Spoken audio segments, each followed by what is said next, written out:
จะได้รบลาวตาวขึ้นขึ้นเมื่อแล้วบัดนี้มึงตีปลาบัดนี้ ผลงานของมื้อนี้ผลน่ะใหญ่อยู่ใหญ่ กูเอาอยู่แล้ว3 ตัวบาทเดียวเนี่ย ใหญ่พี่น้องใหญ่พอแล้วแดงเด้ ครูมัน กูมันเอื่อยกำหนองมันบ่ธรรมดาเด้ โอ้3 มังกู หลายพี่บ่อนเจ้านี่เบิ่งของพ่อใหญ่บ่อนนี่ไผเบิ่งฟ้าหันคนน่ะโอ้ยพี่น้องเอ้ยมีแต่ตุ่มใหญ่ๆคือกันพุ่นเห็นบ่ไปไกลเบิ่งติไกลเบิ่งโอ้ยเห็นบ่มีหลายก็ดี โอ้ โน่นน่ะของพ่อใหญ่เสือนพี่น้องเอ้ยกบกับตัวบักใหญ่ปลากับตัวบักใหญ่เบิ่งเด้อ ใช่ตัวใหญ่เพิ่น อันนี้กบเปิด โอ้หุ่น ไล่หดกบปลาจนหลายบ่หลายผู้เอาไปขายเด้อพ่อใหญ่ ก็ สองนี่เนาะถ้าเฮ็ดหยังนะ นี่แหละไว้ห้องคลองบึงพี่น้องเอ้ยไว้ถาดไว้ถาดสวัสดีมาแล้วพี่น้องเลย ไปทีมงานตึงแฮ ตึกแหไปย่างพ่อใหญ่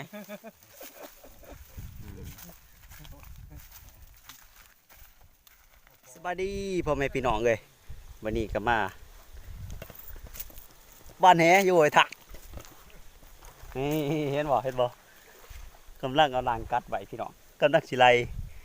ล่มาตั้งแต่ผูเต้นครับ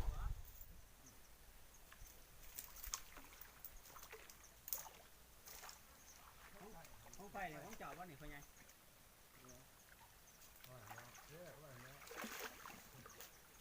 ถามมึงเรื่องประกัดเซมันโซ่คนเลย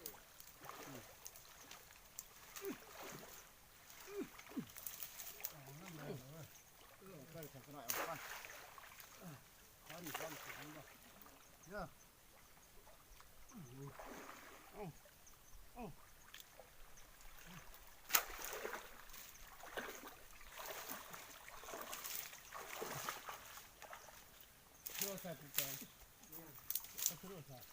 โอ้สโลมันต่างของเนาะแล้วมันเจอที่วันเพราะว่าจะเอาบ้านนั่น ร่างเพิ่มหัวร่างเพิ่มจะมาได้ โอ้ประกัดเพิ่มคุณยังว่า ได้ตุ๊กตาตัวเดียวเลยครับตัวเดียว เอาตัวนี้นั่นยาวเอ๊ะนะเอาตัวหน่อยแบบนั้น จะพอทุกวันแล้วตอนผมไปเลยความมาครับไปก่อนดูกันหน่อยไปจะไปไหนถ้าไปไหนถ้าไปไหนนี่ถึงเท่านี้ทุกที่เคยบอกนะย่อคอนไปคอนเต็งมัน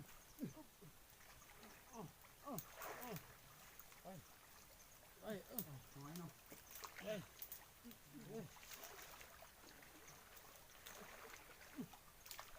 พี่น้องเลย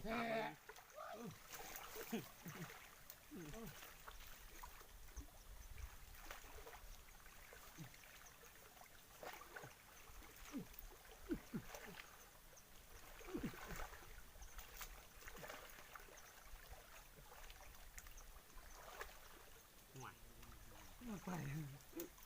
ลุงก่อน เอาจะไรเขาเนี่ย ลุงเสือลุง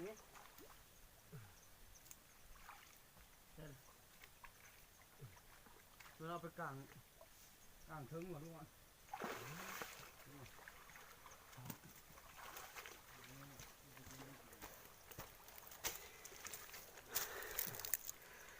เอาเบิ้งเรียบร้อยเจ้า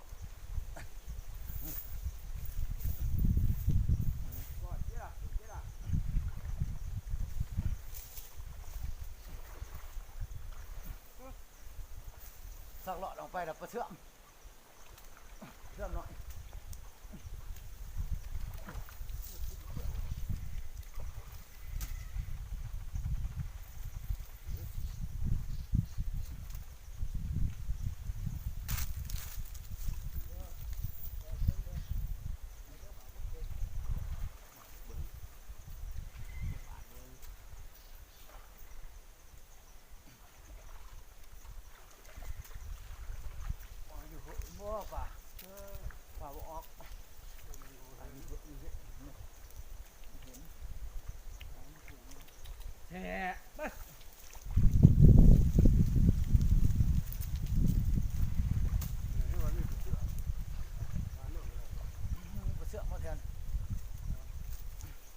ตลอดแพ้ไปเด้ตัวหนึ่ง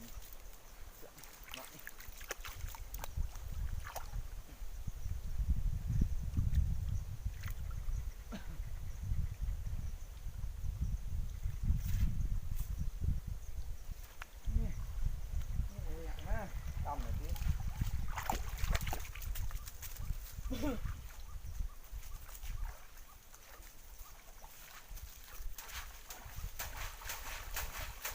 ไม่ใช่ว่าแค่นี้มีที่ละอันนี้ที่ละอัน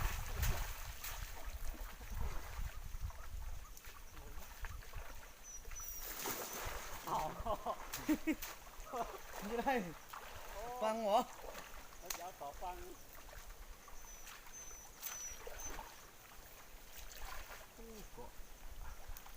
เกาะวะเกาะ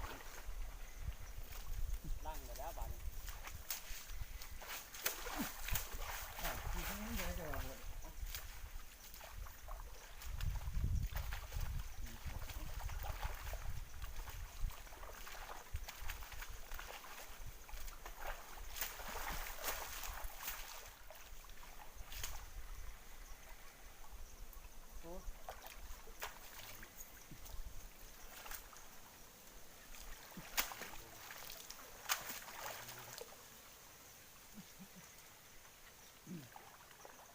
ะไรลูก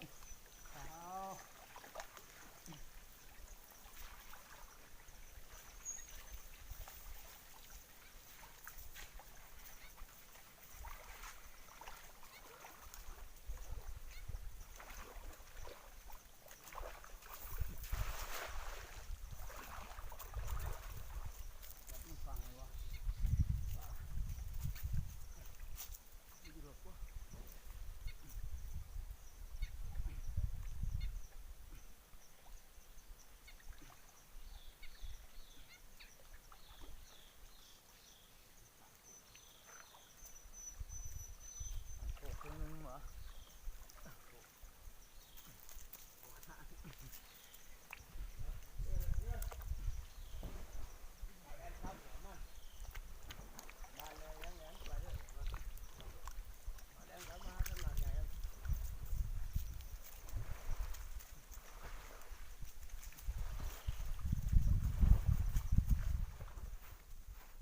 พักกินข้าววันนี้ จีป้าพี่น้องเอ้ยจีป้ากินข้าวเพลนเด้ยเพลนได้ๆก็ดีพูดก่อยคำลงแดกนะ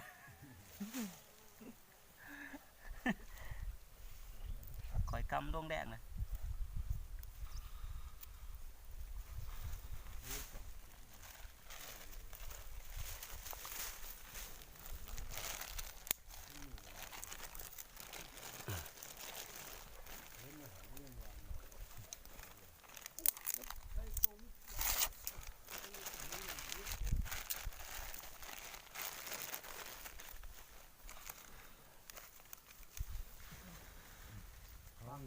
เครื่องหมอนี่เป็นเครื่องหมอต้องไฟแตกนะ บอกก็ไปแต้มเอา กูร่างคึมคือฝนสิตก ทุบแล้ว บ่ แล้ว เป็นอย่างเกษตร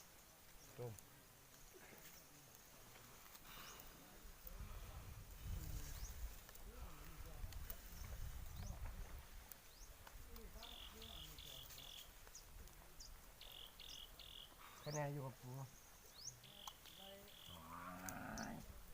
ทำได้วิจัย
ด้วย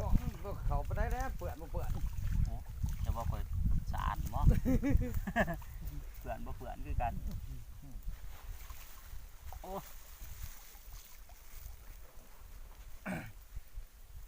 ขาเบิ้งโดดไป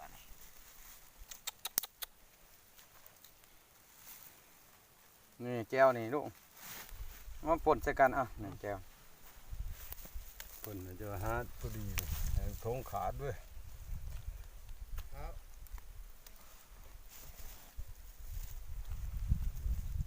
โอ้ยังผูกดีเท่ ผมดีขนาดเนาะพี่น้องจีปลา ตักไปอยู่แล้วมันจำได้อยู่บ้างมาตักปลาในแหล่ะ ฮะ ข้าวแล้วเราอยู่บ้างแล้วเราติดตามนั่นนั่นแห จีปลาดุกพี่น้องเอ้ยปลาดุกกับปลาเสื่อม พี่น้องมันเบิ่งด้วยบ่ เอิ้นพี่น้องมาเบิ่ง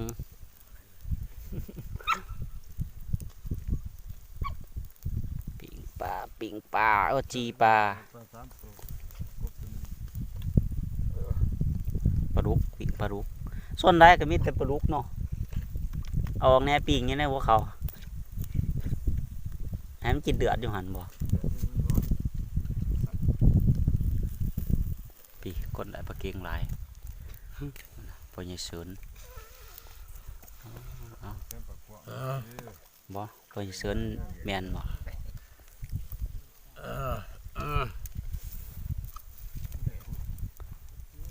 พี่น้องทางไหนล่ะเพิ่นลูกเฮ็ดลงได้มาเห็น ไม่ใช่ฮะกินข้าวเด้อพี่น้องเด้อกินข้าว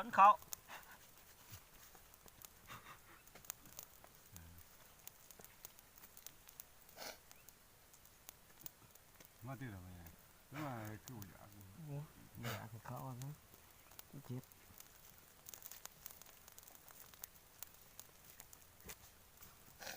จือโตมันอยู่บ่ล่ะถ้าจือโต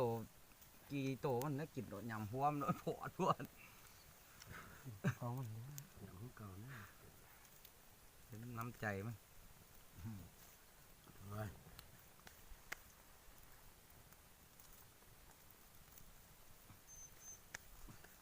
ใจหยังสุดก่อนเจ้า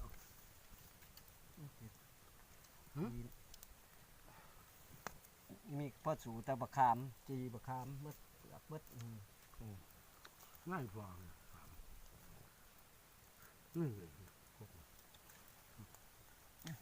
น่าให้เขาดิเนาะ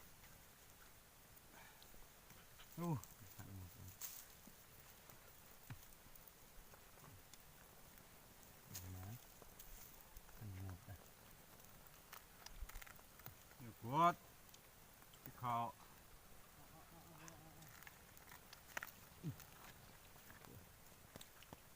หัวตี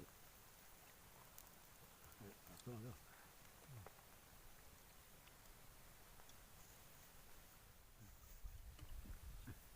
ลูกน้องชาย ใหญ่เยอะเลยมันซึกเถื่อ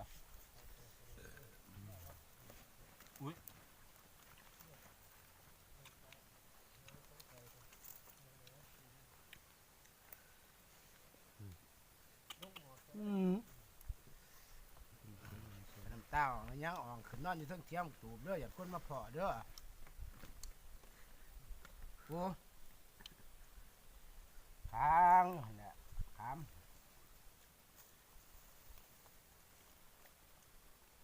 เราถึงขามใจ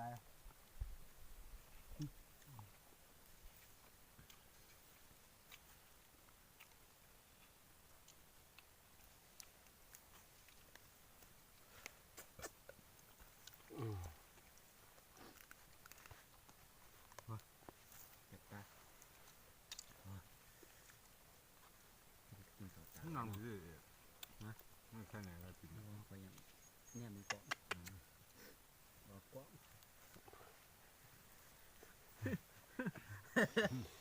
โอ้ยน่าใช่หลาย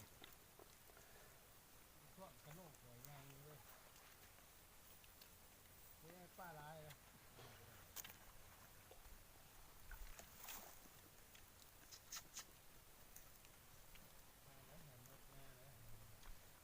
บังไหนมัดยืดจะตันต้องเอาเลยวะ รูปห่อเตียง